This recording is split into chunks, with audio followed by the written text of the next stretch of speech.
கார்த்தி தீபா சீரியலில் இப்போ ஒரு அட்டகாசமான எபிசோட் வந்திருக்கு. ஸ்கிப் பண்ணாமல் ஃபுல்லோடையும் கேளுங்க. உங்களால் எவ்வளோ லைக் போட முடியுமோ அவ்வளோ பேர் வந்து லைக் பண்ணிவிட்டு கண்டினியூவாக வந்து வாட்ச் பண்ணுங்கள். ஏன்னா நம்ம சேனலில் வந்து பெருசாக வந்து வியூஸே வந்து போக மாட்டேங்குது. அதான் கேட்குறேன். எனக்கும் கொஞ்சம் பேச வந்து மோட்டிவேட்டாக இருக்கும். கார்த்தி வந்து எல்லாம் யோசிச்சிட்டே இருக்காங்க. என்னடா அது தீபாவுக்கு இப்படியெல்லாம் பிரச்சனை வந்திருக்கே, இப்போ என்ன பண்ணலாம்? சரி, நமக்கு முதல்ல கம்பெனிக்கு வந்து போகலான்னு சொல்லிட்டு அந்த இடத்துல கம்பெனிக்கு வந்து போகிறாங்க. ரம்யா வந்து சதி திட்டத்தை வந்து போட்டிருக்காங்க. அந்த இடத்துல கார்த்தி எப்படி இருந்தாலும் வந்து அவர் மனசுக்குள்ளே இந்த காதலை நம்ம லவ் பண்ணுறோங்கிற விஷயத்த வந்து சொல்லிடணும். ஆனால் டேரெக்டாக நம்மளும் சொல்லக்கூடாது. ஆனால் அவருக்கும் தெரியணும். யார் மொழியாவது சொன்னாலும் பிரச்சனை ஆகிடும். உங்களுக்கு யார் சொன்னான்னு சொல்லி அந்த இடத்துல கேள்வி மேலே கேள்வியாக கேட்பாங்க. இப்போ என்ன பண்ணலாம் அப்படின்னு சொல்லிட்டு இருக்கப்ப ரம்யாவுக்கு ஒரு யோசனை வந்து தோணுது. இதுதான் கரெக்டு அப்படின்னு சொல்லிடுறாங்க அந்த இடத்துல. அப்போன்னு பார்த்து எல்லாரும் வந்து கேஷுவலாக வந்து வந்துக்கிட்டே இருக்காங்க. வேலை செய்கிற டைம் ஆயிடுச்சு. ஒரு பெரிய செவுரு இருக்குது. அந்த செவுத்தில் வந்து கார்த்தி லவ்ஸ் ரம்யாங்கிற மாதிரி எழுதியிருக்க போல இருக்குது அந்த இடத்துல. இதை பார்த்தோன்னே யார் பார்த்த வேலையாக இருக்கும், ஒன்றும் புரியலையே அப்படின்னு சொல்லி யோசிச்சுட்டு இருக்கப்ப சீஃப் மெக்கானிக் நம்ம மாணிக்கமும் பார்க்குறாங்க. கார்த்தியெல்லாம் இப்படியெல்லாம் நடந்துக்கக்கூடிய ஆளெல்லாம் கிடையாது. ரம்யா மேடமும் இப்படி செய்ய மாட்டாங்க. அப்போனா கார்த்தியும் ரம்யாவையும் நோட்டை இட்டுக்கிட்டு இது மாதிரி செஞ்சுருப்பாங்களோ, இல்லை கார்த்திக் வந்து மோதிரத்தை கையில் போடணுன்னு ஆசைப்பட்டாங்க, கேக்கை வந்து வாயில் ஊட்டி ஒன்றுன்னு நினச்சாங்க, அதனால யாரும் பார்த்த வேலையாங்கிற மாதிரி யோசிச்சுட்டு இருக்காங்க. அந்த இடத்துல கார்த்தியும் வந்துடுறாங்க. கார்த்தி வந்தோன்னே அவங்களும் வந்து பேரதிர்ச்சியாக பார்க்குறாங்க. தம்பி, நான் சொன்னேன்ல, நீங்கள் தான் எதாவது பண்ணீங்களாண்ணே? ஏன் தம்பி, நான் நல்லா இருக்கிறது பிடிக்கலையா? நான் உங்ககிட்ட சும்மா பேசிகிட்டு இருந்தேன், அது யாரோ ஒருத்தன் கேட்டுட்டானா இல்லை என்ன எதுன்னு தெரியலையே. ஆனால் நிச்சயம் வந்து ரம்யா மேடம்லாம் இதெல்லாம் கொஞ்சம் கூட வந்து ஏற்றுக்க மாட்டாங்க.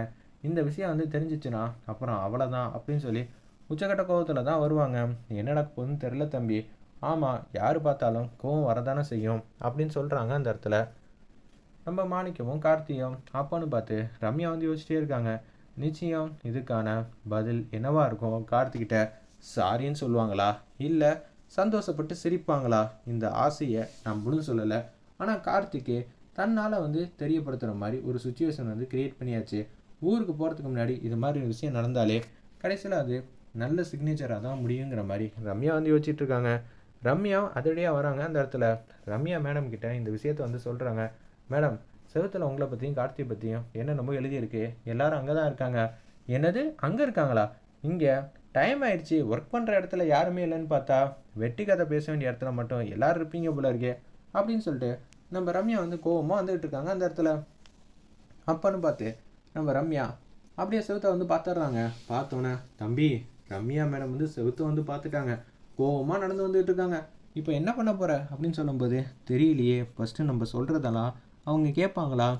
என் மேலே தான் சந்தேகப்படுவாங்க. பேசிக்காக யாராக இருந்தாலும் அப்படி தான் தோணும் அப்படின்னு சொல்கிறாங்க அந்த இடத்துல. தம்பி, நான் உனக்காக சப்போர்ட் பண்ணுறேன், இருந்தாலும் கஷ்டம்தான் தம்பி. உன்னை வேலையை விட்டு தூக்குனா கூட ஆச்சரியப்படுறதுக்கு எதுவும் இல்லைங்கிற மாதிரி யோசிக்கிறாங்க. ஒரு வேலை நம்மளை வேலையை விட்டு தூக்கணும்னு அண்ணன் பார்த்த காரியமாக இருக்குமோ அப்படின்னு சொல்லி யோசிக்கிறாங்க அந்த இடத்துல. நம்ம கார்த்தி ஒரு பக்கம் ரம்யா வந்து இதெல்லாம் பார்த்துட்டு, சரி எல்லாரும் வேலை பார்க்குறதுக்கு டைம் ஆச்சுல, போய் அங்கே போங்க, 15-20 நிமிஷம் தாமதமாக இருக்குது, எல்லாரும் 15-20 நிமிஷம் கழித்து தான் வீட்டுக்கு வந்து போகணும் அப்படின்னு நம்ம ரம்யா வந்து இதை பற்றி எதுவுமே வந்து கண்டுக்கல அப்படின்னு சொல்லிட்டு கேஷுவலாக வந்து கேபினுக்கு வந்து போகிறாங்க. கார்த்திக், இதை பற்றி நான் கேட்டிருந்தா உங்களுக்கு அதோட உங்களுக்கு இந்த விஷயம் வந்து முடிஞ்சிருக்கும். பரவாயில்ல, ரம்யா மேடம் எதுவுமே வந்து சத்தம் போட்டாங்க இல்லை இதை பற்றி வந்து கேட்டுட்டாங்கன்னு சொல்லி உங்கள் மனசு வந்து அமைதியாயிடும். ஆனால் நான் இதை பற்றி எதுவுமே கேட்கல. அப்படி இருக்கும்போது உங்களுக்கு என்னை பற்றி இருக்கிற ஞாபகம் இன்னமும் அதிகமாகும். இதுதான் பேசிக் ரீசன். நிச்சயம் என்னை பற்றி தான் யோசிச்சுட்டு இருப்பீங்க.